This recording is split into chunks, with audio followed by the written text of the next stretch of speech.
देखिए, चार धाम यात्रा एक हमारे प्रदेश के लिए बहुत महत्वपूर्ण यात्रा है और जो जितने भी श्रद्धालु आते हैं, उनके लिए भी उतनी महत्वपूर्ण यात्रा है।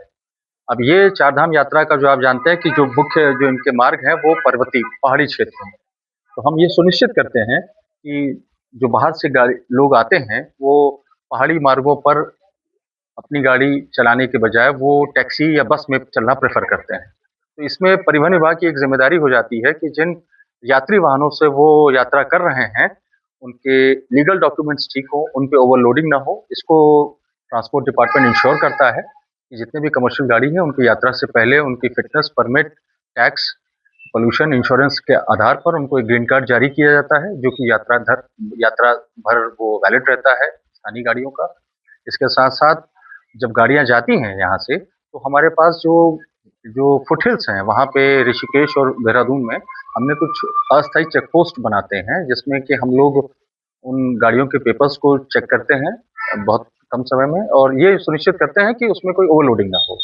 और सरकार ने यात्रियों की सुरक्षा को और सुविधा को ध्यान में रखते हुए रजिस्ट्रेशन की भी व्यवस्था शुरू करी है। टूरिज़्म डिपार्टमेंट ने उनका रजिस्ट्रेशन शुरू कर दिया है। वो रजिस्ट्रेशन कराते हैं, अपनी गाड़ी बुक कराते हैं, फिर अपना इन चेक पोस्टों से होते हुए फिर वो अपनी यात्रा को शुरुआत करते हैं। सर हड़बड़पुर बस अड्डा भी है, इसमें क्या सुविधा रहेगी? देखिए, हरबटपुर बस अड्डा पिछले आपने देखा है कि 2-3 सालों से जैसे कि यात्रा बढ़ी है और लोगों ने चंबा रूट और कुठाल गेट रूट के अलावा इस रूट को प्रेफ़र किया है। तो यहाँ पे हमने चेक पोस्ट हरबटपुर में और कटा-पत्थर में 2 जगह लगाते हैं। तो हरबटपुर आपने देखा ही है कि ये एक नवनिर्मित बस अड्डा है, जिसका उपयोग अभी फ़िलहाल हम इसके लिए कर रहे हैं।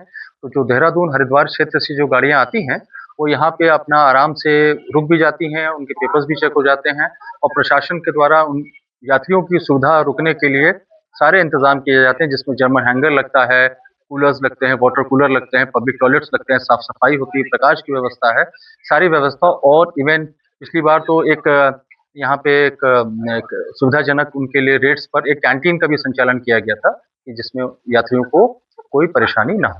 सर हड़बड़पुर से विकासनगर जाम की स्थिति बनी थी, उससे क्या होगा सर? देखिए विकासनगर मार्केट का जो थोड़ा-सा पैच है, उसमें पहाड़ से जो हमारा पूरा जो जौनसार का जो पावर का जो पूरा एरिया है, चकराता से आने वाली गाड़ियाँ जो हैं, उनका रहता है कि वो सुबह आते हैं और शाम को जाते हैं। तो कुछ गाड़ियों का वहाँ पे लोकल गाड़ियों का जाम रहता है और इस पर हमारे नगर पालिका के द्वारा, पुलिस के द्वारा, प्रशासन के द्वारा भी जाम को दूर करने के लिए कार्रवाई की जाती है। लेकिन वो थोड़ा-सा पैच है, लेकिन इसके बाद रेस्ट ऑफ द रूट जो है वो क्लियर है।